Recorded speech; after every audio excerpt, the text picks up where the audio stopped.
ഇപ്പോൾ പെട്ടിമുടിയിലെ രക്ഷാപ്രവർത്തനത്തിന് നേതൃത്വം നൽകിയ ഫയർഫോഴ്സിലെ മുൻ ഉദ്യോഗസ്ഥൻ ശ്രീ ജയദേവൻ നമുക്കൊപ്പമുണ്ട്. ശ്രീ ജയദേവൻ, താങ്കൾ പെട്ടിമുടിയിൽ ആ ദുരന്ത മേഖലയിൽ 4 വർഷം മുൻപത്തെ കാര്യമാണെങ്കിലും അങ്ങേക്ക് അത് ഇന്നുപോലെ ഓർമ്മയുണ്ടാകുമല്ലോ. 17 ദിവസം അവിടെ ആ മണ്ണിനടിയിൽ പുതഞ്ഞു കിടക്കുന്ന ആളുകളെ അവിടെയുള്ള തെരച്ചിലിലൊക്കെ ഉണ്ടായിരുന്ന ആളാണല്ലോ.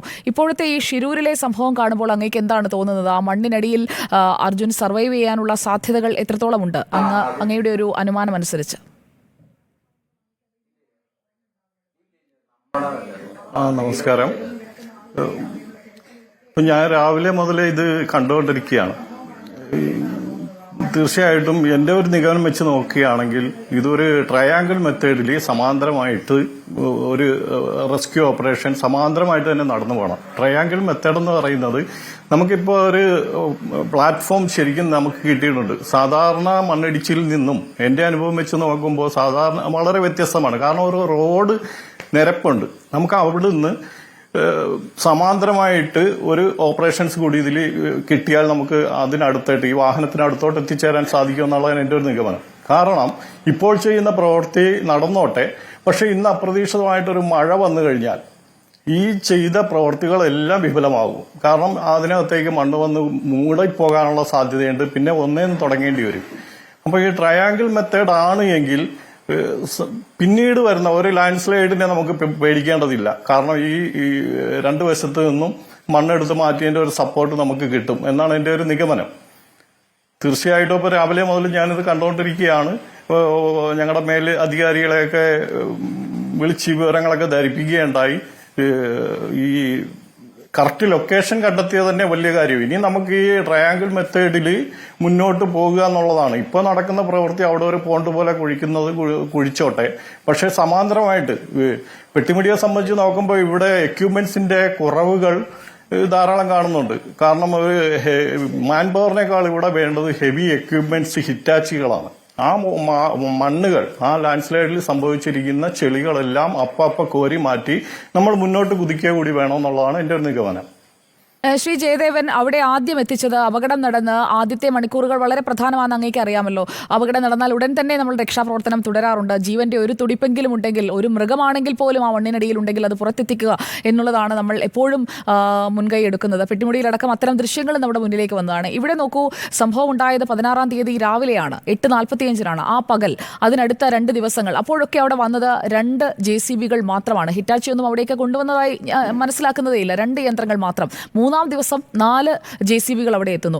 അതിനുശേഷം ഇന്നലെ മാത്രമാണ്, അതായത് 4-ാം പക്കമാണ് അവിടെ തെരച്ചിലൊന്ന് കാര്യക്ഷമമായി നടക്കുന്നത്. ഈ പാഴാക്കി കളഞ്ഞ മണിക്കൂറുകൾ അത് വളരെ പ്രധാനപ്പെട്ടതല്ലേ? ഒരു അപകടമുണ്ടായി ആദ്യം തന്നെ അതിനോട് പ്രതികരിക്കുക എന്ന് പറയുന്നത് ഇതുപോലെയുള്ള മണ്ണിടിച്ചിൽ ദുരന്തങ്ങളിൽ പ്രധാനപ്പെട്ടതല്ലേ ശ്രീ ജയദേവൻ?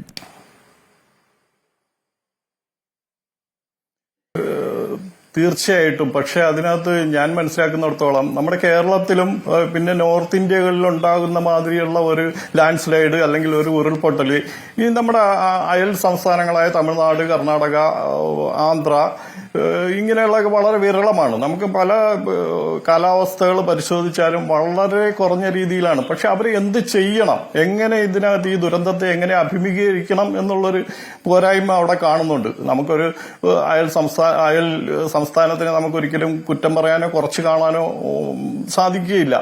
ഇനിയുള്ള സമയം രാപകലില്ലാതെ, കാരണം അവിടെ ആവശ്യത്തിനുള്ള ആസ്കാ ലൈറ്റുകളൊക്കെ സംഘടിപ്പിക്കുക, ജനറേറ്റർ സംവിധാനം കൊണ്ടുവരിക, ഹെവി എക്യുപ്മെന്റ്സുകൾ കൊണ്ടുവരിക, അതെല്ലാം കൊണ്ടുവന്നിട്ട് എത്രയും പെട്ടെന്ന് നമുക്ക് ഇപ്പോ കേരളത്തിന്റെ ഒരു വികാരമാണ് അർജുൻ എങ്കിൽ പോലും അവിടെ ഒരു രക്ഷാപ്രവർത്തനം എന്നുള്ള നിലയ്ക്ക് അനേകം ജീവനുകൾ അതിനകത്തുണ്ട്. കാരണം ഒരു ബെൻസ് കാറും ഫാമിലിയും ഉണ്ട് എന്ന് പറയുന്നുണ്ട്, വേറെ ലോറികളുണ്ട് എന്ന് പറയുന്നുണ്ട്. എല്ലാവരെയും രക്ഷിക്കുക എന്നുള്ളതാണ് ഇനിയുള്ള നമ്മുടെ ദൗത്യം. അതിന് ഒരു സമയ അമാന്തവും കൂടാണ്ട് എത്രയും പെട്ടെന്ന് ദ്രുതഗതിയിൽ രാപകൽ ഭേദമന്യേ അവിടെ എന്താ വേണ്ടതെന്ന് വെച്ചാൽ എല്ലാ ദുരന്ത നിവാരണ സംവിധാനങ്ങളും അവിടെ വരണമെന്നുള്ളതാണ് എൻ്റെ ഒരു അഭിപ്രായം.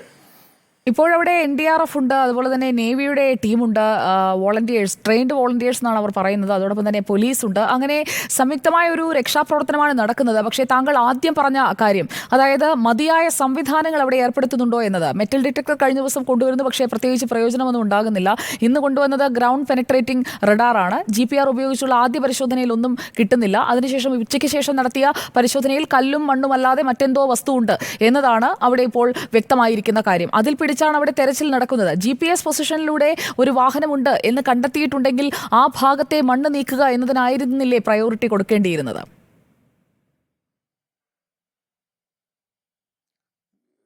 തീർച്ചയായിട്ടും മണ്ണ് നീക്കുന്നതിലുപരി അങ്ങോട്ട് എത്തിച്ചേരുക എന്നുള്ളതാണ്. എത്തിച്ചേരണം. ഇതിന്റെ ആ ഒരു പ്രദേശത്തിന്റെ ആ ഭൂപ്രകൃതിയുടെ പ്രത്യേകിച്ച് ഈ വിഷ്വൽസിൽ നിന്നും മനസ്സിലാകുന്നത് തീർച്ചയായിട്ടും തുടർ ചലനങ്ങൾ അല്ലെ തുടർ മണ്ണിടിച്ചിലുകൾ ഉണ്ടാകാനുള്ള ഒരു പൂഴി നിറഞ്ഞ ഒരു ഏരിയ ആയിട്ടാണ് എനിക്ക് മനസ്സിലാകുന്നത്.